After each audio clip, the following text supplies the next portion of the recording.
और एक घटना का जिक्र करता हूं। आपने एलन सिंघवी साहब का नाम सुना है? क्यों? इसलिए नहीं सुना होगा कि वो तो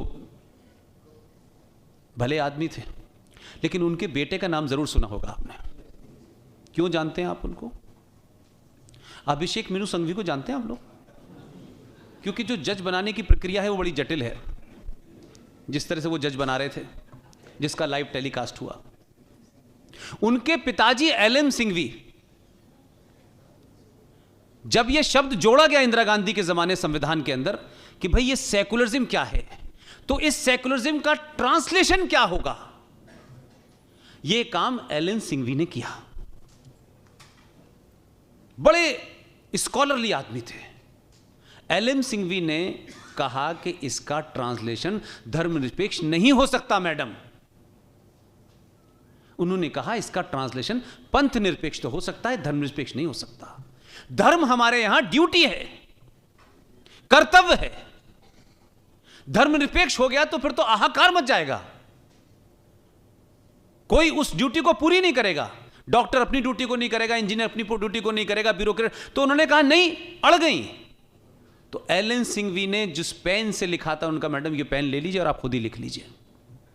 लेकिन मैं दूसरी बात कह रहा हूं, इस प्रोसेस के बावजूद भी कि वो इतने लर्नेड आदमी थे, इंदिरा गांधी ने उन्हें काम भी सोचा, लेकिन वो कौन लोग थे जिन्होंने एलन सिंघवी के उस ट्रांसलेशन को नहीं माना और इसको धर्मनिरपेक्ष बोल दिया? लिहाजा रिलीजन, धर्म, हिंदू मुस्लिम, ये तमाम सारे नैरेटिव आपने गलत बनाए, और क्योंकि आपने गलत रास्ता चुना इसलिए आप किसी गलत मंजिल पे पहुंचे। और अभी तो आपने इस सफर की लंबी लड़ाई में अभी सिर्फ गलत जगह बटन दबाया है। अभी मैं जब वहां हॉस्पिटल में बैठा था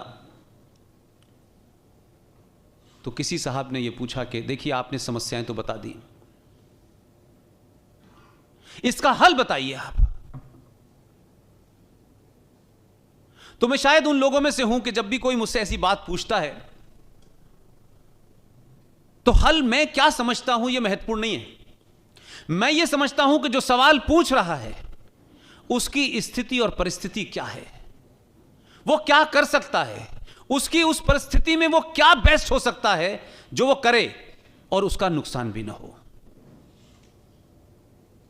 अगर भारत राष्ट्र को बचाना है और ये हजारों जो समस्याएं हैं आपके सामने, अगर इसको सॉल्व करना है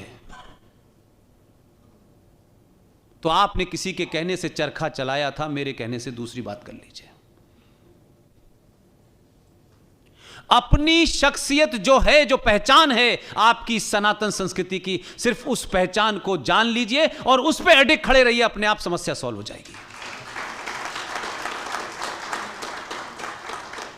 किसी को तिलक लगाने पे शर्म आ रही है, किसी को धोती पहनने पे शर्म आ रही है, किसी को मंदिर जाने में शर्म आ रही है। ये तमाम सारी चीजें जो आपकी आइडेंटिटी से जुड़ी हुई हैं, आप कहिए हम 5000 साल पुरानी सनातन संस्कृति के लोग हैं। सिर्फ उस सनातन धर्म को, उसके लिए कोई 8 घंटे भजन कीर्तन करने की जरूरत नहीं है, मंदिर जाने की जरूरत नहीं है। आप क्या हैं, आप क्या थे, आपका पुरुषार्थ क्या है, आपने पूरी दुनिया को क्या क्या दिया है, पूरी दुनिया आपके ज्ञान की कायल थी, क्या वजह हो गई, क्या आप बौने हो गए। एक बार अपने बच्चे को वही कहानी सुनाइए जो आपके राज्य के प्रधानमंत्री ने अपने मन की बात में सुनाई थी। एक बार सुना के तो देखिए। अपने बच्चे को 10 दिन तक, मेरा दावा है 5 साल से 6 साल से 7 साल का बच्चा जो आपके घर में घूम रहा है, आप उसे कहिए मेरा शेर आ गया। आप उसको गोद में लेके मेरा शेर आ गया। आप उससे जब बात करें तुम तो शेर हो, आप इतनी बार कहेंगे उसकी साइकोलॉजी में चला जाएगा शेर बहादुर चीज होता है। आप उससे कहेंगे तू गांधी है, तू गांधी है, तू गांधी है, हो गया कल्याण। आप उसके कमरे में तस्वीर किसकी लगाएंगे, वो कहेगा चाचा नेहरू है, चाचा नेहरू है, चाचा नेहरू है।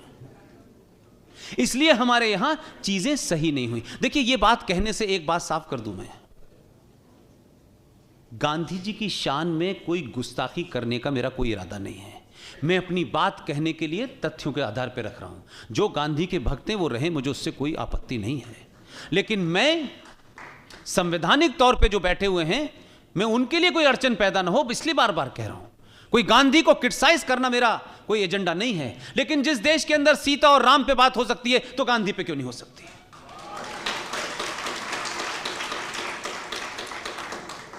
एक अपराध, कैसे छोटी छोटी चीजें हैं जो मैं आपको बताना चाहता हूं।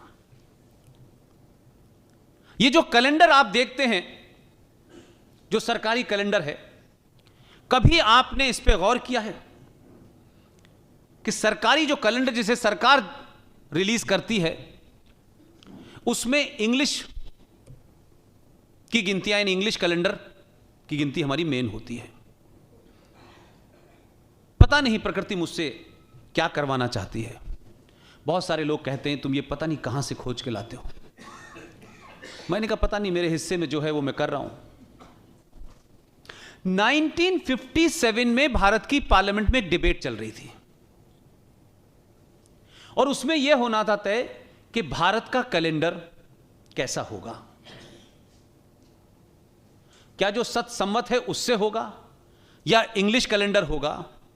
आप सोचिए कि 57 में वो डिबेट चली और उस डिबेट के बाद प्रस्ताव पारित हुआ और उस प्रस्ताव में यह कहा कि जो भारत सरकार का अधिकृत कैलेंडर होगा वो जो सनातन है उससे चलेगा।